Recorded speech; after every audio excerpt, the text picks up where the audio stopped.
Halo, assalamualaikum warahmatullahi wabarakatuh.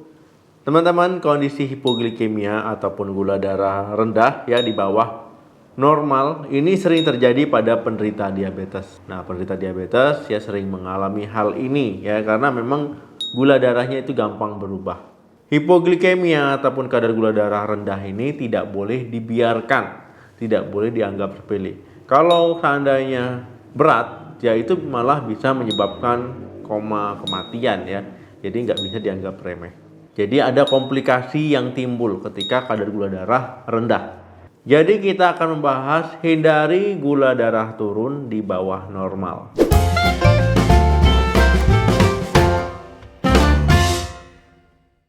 Pada penderita diabetes, pasien diabetes, ya hipoglikemia ataupun gula darah rendah ini, yaitu ada hubungannya dengan pemakaian obat penurun gula darah, ya penggunaan suntik insulin, dan juga pola makan yang tidak sehat ataupun pola makannya masih berantakan. Kemudian ya aktivitas berat ataupun aktivitas sehari-hari yang tidak didukung dengan asupan yang memadai. Ya, ini juga bisa menimbulkan hipoglikemia dan juga bisa memperparah kondisi hipoglikemia. Gejala hipoglikemia yang sering muncul itu adalah keringat dingin, ya gemetar, kepalanya pusing, jantung berdebar-debar, ya lemas, bahkan bisa linglung. Nah, kalau seandainya dibiarkan ya bisa kejang, bisa pingsan, ya bisa koma, bahkan bisa menimbulkan kematian. Nah, ada pasien yang datang ke IGD yang itu tidak sadarkan diri, yaitu keluarganya mengira dia terkena stroke, ya karena nggak bisa digerakin tangan kakinya, ya nggak sadar. Ya tapi setelah diperiksa kadar gula darahnya rupanya 40, ya pantas ya dia tidak sadar. Nah itu karena kadar gula darahnya terlalu rendah. Jadi ada beberapa cara yang bisa teman-teman lakukan ya agar tidak terjadi hipoglikemia ya untuk mencegah penurunan kadar gula darah di bawah normal. Di antaranya yang pertama, minum obat sesuai anjuran dokter. Saat mengkonsumsi obat diabetes sebaiknya harus tepat waktu karena obat ini kan untuk menurunkan kadar gula darah. Ya jadi jangan sampai mengkonsumsinya tidak sesuai anjuran dokter. Karena kalau konsumsi obat diabetes harus sesuai dosisnya, harus sesuai waktunya, harus tepat ya sesuai dengan instruksi yang diberikan dokter. Banyak orang yang melakukan seperti ini ya ketika mengkonsumsi obat diabetes ya waktunya sudah tepat tapi dia tidak makan ya ataupun lupa makan. Nah ada juga orang yang seperti ini ya ketika terlewatkan minum obat ya kemudian di waktu berikutnya dia baru ingat ya akhirnya dia minum langsung 2 tablet. Itu nggak boleh ya. Jadi memang ketika teman-teman lupa minum obat ya di waktu pagi misalkan ingatnya siang ya sudah minum obat yang untuk siang saja, jangan minum obat pagi siang juga ya dicampur digabung, itu nggak boleh ya. Nah, jadi kalau teman-teman menggandakan dosis juga nggak boleh. Yang kedua, cek gula darah secara rutin. Teman-teman harus rajin untuk mengecek kadar gula darahnya ya secara rutin. Misalkan dalam beberapa minggu berapa kali, ataupun beberapa hari sekali, ya ataupun misalkan setiap hari. Ya, lebih sering lebih bagus ya untuk mengetahui kadar gula darahnya ini normal atau tidak, terlalu tinggi ataupun terlalu rendah. Ya jadi tahunya dengan cara mengecek kadar gula darah. Teman-teman ya bisa mengecek kadar gula darah yaitu misalkan di klinik, ya praktek dokter di puskesmas, atau teman-teman beli sendiri alatnya ya ini glukometer, yaitu banyak dijual di media sosial ataupun di toko-toko kesehatan. Ketika teman-teman memang sering mengalami hipoglikemia ya ataupun memiliki penyakit diabetes ya yang sering kambuh-kambuhan hipoglikemianya, ya sebaiknya punya alat ini sendiri ya. Nah dengan begitu teman-teman bisa lebih sering untuk mengecek kadar gula darahnya. Yang ketiga, makan sesuai kebutuhan sehari-hari. Teman-teman, setiap orang memiliki aktivitas yang berbeda-beda. Ya, kemudian juga setiap orang memiliki kebutuhan gizi yang berbeda-beda. Ya, tergantung dengan tinggi badan, berat badan, ya, kemudian aktivitas sehari-harinya. Jadi nggak bisa disamakan antara orang satu dan juga orang lainnya. Ketika teman-teman aktivitasnya semakin aktif, ya tentu itu akan membutuhkan energi yang lebih banyak. Kalau memang teman-teman aktivitasnya terlalu aktif ataupun padat, ya teman-teman harus mencukupi kebutuhan gizinya.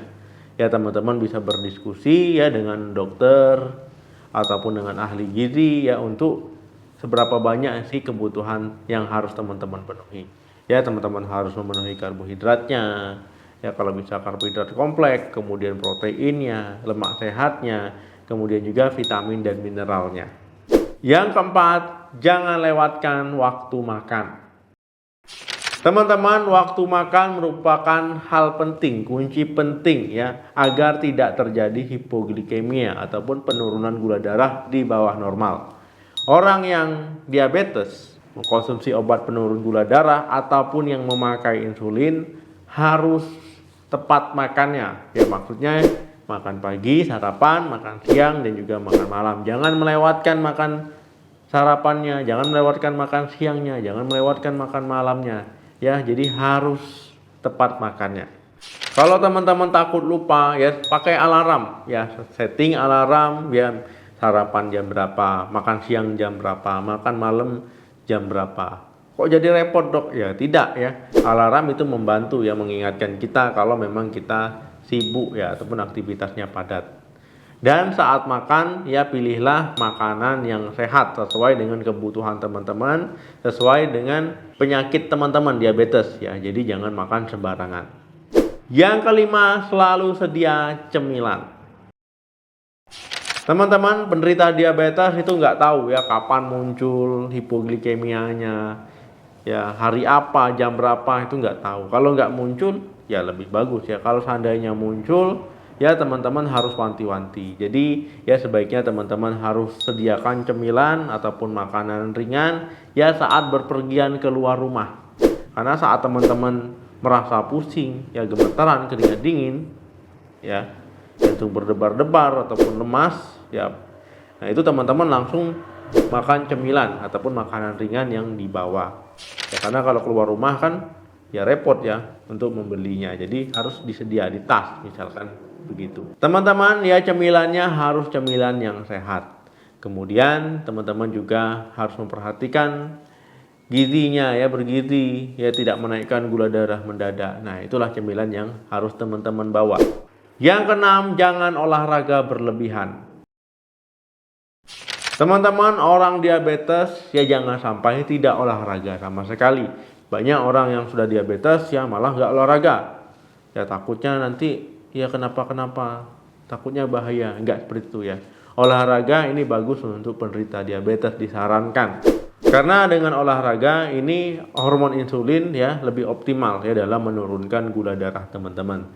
Tetapi olahraganya jangan berlebihan, jangan memforsir ya, jangan memaksakan diri. Ya pilihlah olahraga yang ringan tetapi rutin, misalkan jalan santai ya, jogging-jogging ringan ya. Nah, jadi jangan sampai misalkan teman-teman nge-gym, main bola ya tapi tubuh teman-teman tidak sanggup. Ya, itu jangan ya. Pilihlah olahraga yang sesuai dengan kemampuan teman-teman dan kondisi teman-teman. Ya, jangan memaksakan olahraga yang berat-berat ya kalau tidak sanggup. Yang ketujuh, makan sebelum olahraga. Sebelum teman-teman melakukan olahraga, ya teman-teman harus makan dulu. Ya, bukan makan langsung olahraga, tidak. Teman-teman makan 2 jam sebelum melakukan olahraga. Ini penting ya. Teman-teman pilihlah karbohidrat kompleks ya ketika ingin olahraga. Hindari makanan yang tinggi lemak karena makanan yang tinggi lemak itu lama diprosesnya. Jadi pilihlah makanan yang sehat. Yang kedelapan, buat catatan. Teman-teman ya harus mempunyai catatan gejala maksudnya. Nah, di sini untuk mengetahui ya, untuk mencegah supaya tidak terjadi hipoglikemia ataupun penurunan gula darah rendah. Karena hipoglikemia itu ada yang ringan, ada yang sedang, ada yang berat. Tujuannya supaya teman-teman lebih perhatian ke tubuhnya dan juga ini memudahkan saat berkonsultasi ke dokter. Ya misalkan gini, dok, ya saya kalau sore hari itu sering keringat dingin, ya sering pusing. Atau saya kalau malam hari sebelum tidur itu sering pusing, ya sering keringat dingin, sering gemetaran. Nah nanti ketika teman-teman berkonsultasi ke dokter, ya ini bisa menjadi tambahan untuk dokternya dalam mengevaluasi ya proses pengobatan yang diberikan. Ya, jadi oh ya begini keluhannya, oh begini keluhannya. Jadi itu sebagai bahan evaluasi dokter terhadap terapi yang teman-teman gunakan. Nah, jadi penting ya menggunakan catatan ini.